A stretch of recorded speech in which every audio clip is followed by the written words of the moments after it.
قبل ما ابدا الفيلم ما تنساش تصلي على النبي في التعليقات وتشترك في القناه لو لسه ما اشتركتش وفعل الجرس عشان يوصلك كل الافلام الجديده.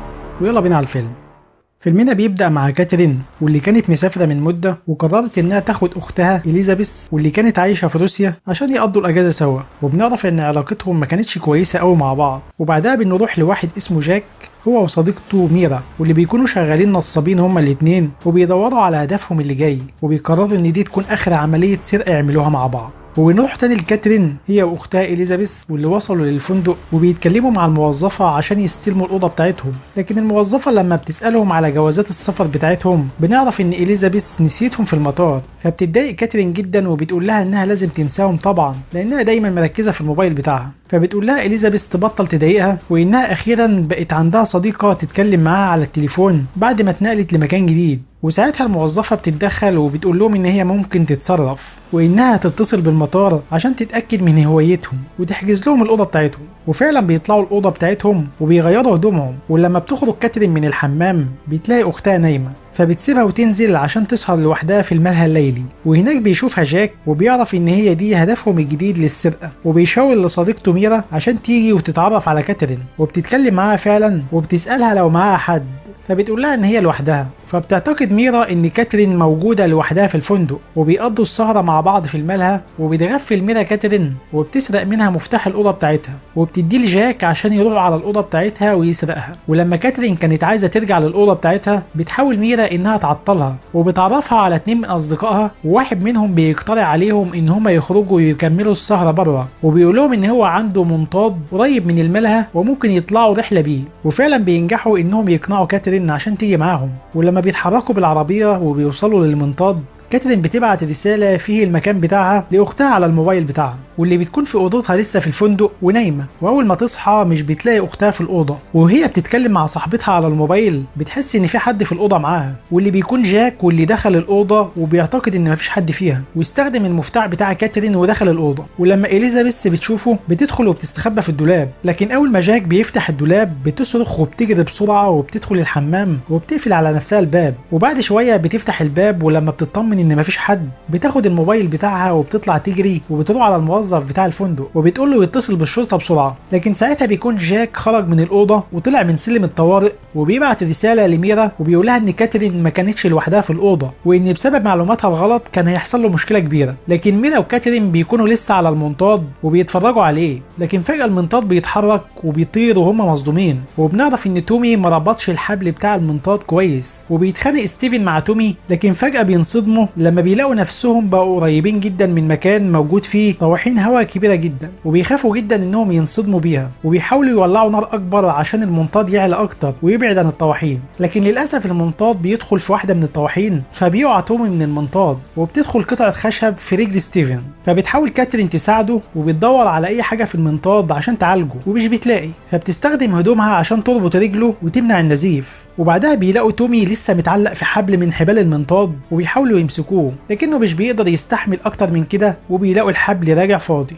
وبيعرفوا ان تومي وقع ومات وبينصدموا هما الاتنين وبيحاولوا يهدوا بعض. وبعدها ستيفن بيقول لهم ان رئيسه هيقتله عشان اللي عمله، وبينصدموا لما بيعرفوا انه كان بيكذب عليهم وقال لهم ان المنطاد بتاعه، لكنه بيقول لهم ان هو شغال عليه بس. وبعدها لما بيروح الشرطي للفندق وبيتكلم مع موظف الاستقبال بيقول له ان اليزابيث قضت الليله هي واختها في اوضه في الفندق من غير جوازات سفر، وان اختها خرجت وسابتها وراحت الملهى الليلي وبعدها سابتها ومشيت. ولما بتحاول تقول له اليزابيث انها شافت واحد في الاوضه بتاعتها وكان معاه سكينه، الموظف بيقول له ان هي اكيد كانت بتحلم لان الفندق بتاعهم امان ولا يمكن يحصل كده. وساعتها كاترين بتكون لسه في المنطاد واللي كان لسه بيتحرك وبيبعد عن الارض وبقى فوق الميه، وبيعتقدوا ان هما كده هيبقوا في امان لما ينزل المنطاد على سطح الميه، لكن ستيفن بيقول لهم ان الرياح هي اللي بتحرك المنطاد وكل ما هيبعدوا عن الارض اكتر هيبقوا في خطر اكتر، وبيقول لهم ان هما لازم يغيروا تانك الوقود عشان المنطاد ما ينزلش على الميه، وبيحاولوا فعلا يغيروه وبينجحوا في كده. وكاترين بتبقى قلقانه جدا انهم هينزلوا على الميه وبتقول لهم ان اختها لوحدها في الفندق وقلقانه عليها جدا،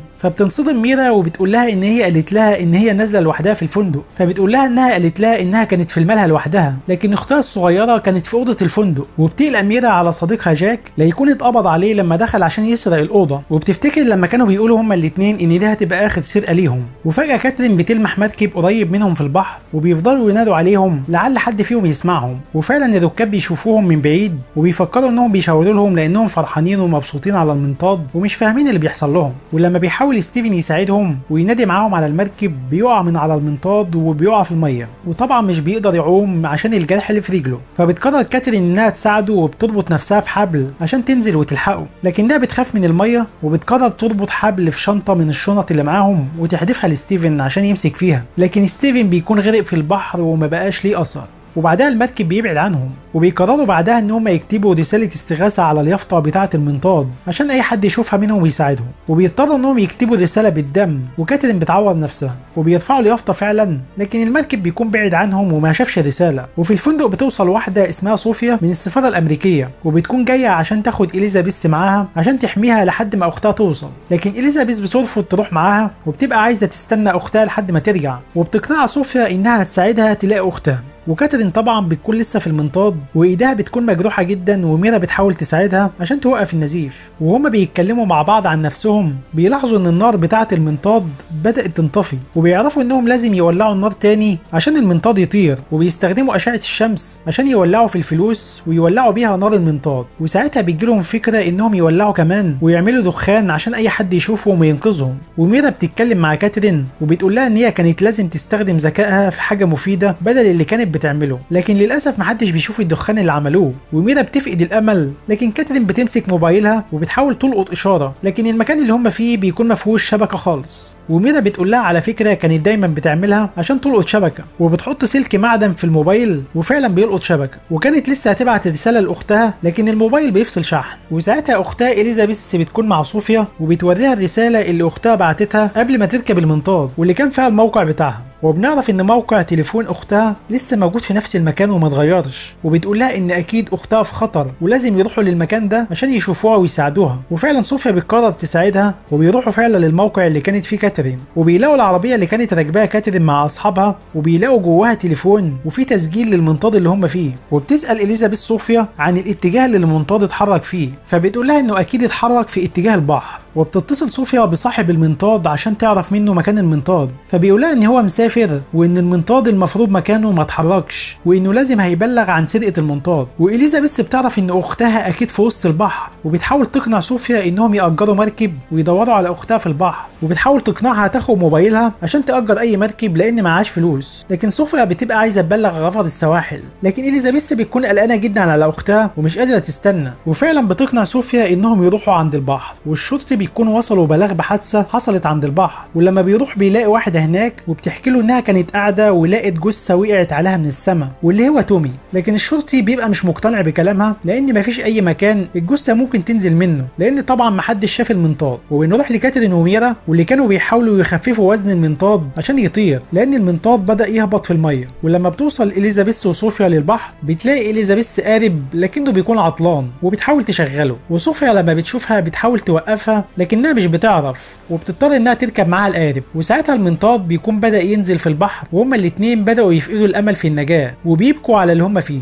وكاترين بتقول لها ان هما لازم ما يفقدوش الامل لاخر نفس ليهم. وساعتها ميرا بتقرر تعترف لكاترين انها سرقت مفتاح اوضتها في الفندق واديته لصديقها جاك عشان يسرق فلوسها من الاوضه. فبتنصدم كاترين من اللي سمعته وبتقلق جدا على اليزابيث اللي كانت سايباها لوحدها في الاوضه. وساعتها بيكون جاك بيجهز نفسه عشان ياخد فلوسه وبياخد واحده تانية غير ميرا وبيروح على فندق عشان يسرقوا سوا. لكن صاحبته الجديده بتستغل الفرصه وهو في الحمام وبتسرق الفلوس كلها وبتهرب. وساعتها اليزابيث المركب اللي كانوا راكبينه بيعطل في وسط الميه وكمان بينقطع، فبتحاول هي وصوفيا تصلحه عشان يكملوا بحث، وفعلا بينجحوا في كده وبيتحركوا تاني بالمركب. والمنطاد بيكون خلاص نزل في الميه وبيضطروا هما الاتنين ينزلوا في الميه ويعوموا. وكاترين بتساعد ميرا لانها مش بتقدر تعوم، وبيلاقوا تانك الوقود على وش الميه فبيمسكوا فيه. وبعدها بيلاقوا سفينه بتقرب منهم في البحر لكن السفينه مش بتشوفهم وبتعدي بعيد عنهم، والقارب اللي اليزابيث فيه بيعطل تاني. وبيقرروا انهم ما يفقدوش الامل ويجدفوا لحد ما يوصلوا لكاترين.